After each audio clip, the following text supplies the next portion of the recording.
Hi friends, it's Ashley with my homeschool brain, where you get to dig out the juicy tidbits from up here and do what you want to with them. Today's topic is student resource books. What are they? What do I need to put in it? Why do I need it? Here we go.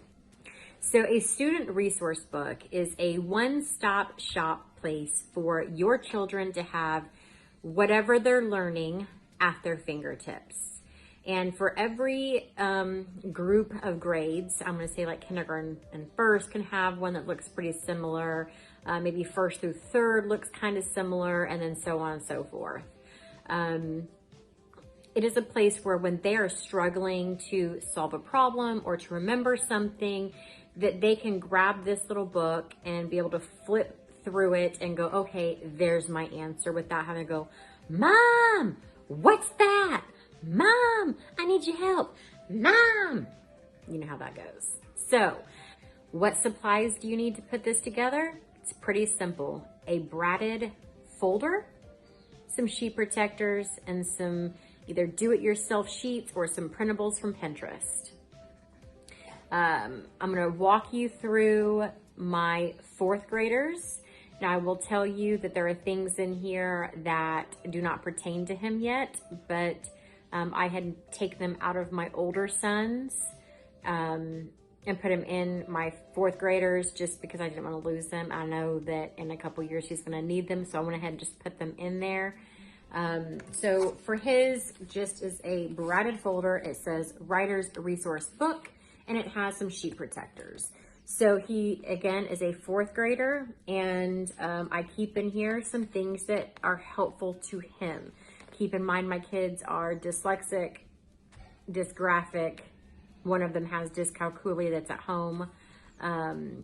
Two of my kids actually have it. One's in public school, so I don't worry about him. And I do, but not when it comes to homeschool. So in here is a printable from Pinterest somewhere that is your multiplication chart, broke down nice and color coded. This is a skip counting page, which again, I'm gonna say it came from Pinterest. I'm gonna say everything that I did not hand draw came from Pinterest. But this is a good way to practice skip counting. And this could be in even a first grader's book if you want. I'm pretty sure I put this in second grade, and I've left it, and I will leave it until he decides he wants to take it out. I have a division table chart. We have a math reference sheet, again, Pinterest. It has multiplication, 0 through 12. It has keywords, which are what are all the different ways you can say addition, or what are all the different ways you can say subtraction. Place value, formulas for the area of a rectangle, the perimeter, circumference, volume. It has fractions, shapes, types of lines, and types of triangles. So it's just a really quick reference sheet. We have a grammar cheat sheet. So my kids are writing and they need to find an adjective. This sheet has, you just go to adjective and it gives you some ideas. Aggressive, brilliant, confident, disgusting. This may have come from a Teachers Pay Teachers. I don't know, friends. If I can find them, I will put them in the link in the description box. I don't know that I can. I have collected this stuff for so many years, and I don't know that I could find them. But if I can, I will. I'll post it. The next is not necessary for right now, but it is a resource that I found that might just be helpful, so I threw it in here, which is the American History Timeline before 1603 and all the way to year 2000. This is just a copy of the Bill of Rights. This is how to write a short story organizer, what is figurative language and how that all is broke down. It's a larger multiplication chart that goes through 25. This is those things that came from my older son's reference book that I went ahead and just threw in here because he may need them sooner than later. But it's how to add and subtract integers, or the order of operations, and formulas for distance and percent and interest and all kinds of stuff that he just doesn't need anytime soon, but I've left them in here because they're really good to have.